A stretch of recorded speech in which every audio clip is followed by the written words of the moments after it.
guys, look at what I found in the warehouse. What is it? Obviously, this is a stethoscope used to diagnose issues with forklifts. Not even close, Mr. Buckley. No way. No way. All right.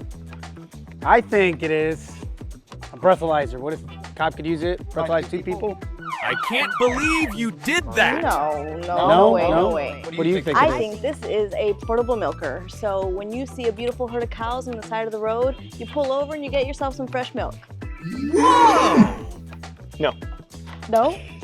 What this actually is a liquid propane regulator for your RV. So you'll notice 2 different connections here. This allows you to connect to 2 different tanks. You can use this selector here to select from which tank you're pulling from to help manage your resources. And it also regulates the amount of LP going through your system to your components. Thanks for joining us for Brinkley's first episode of What Is It?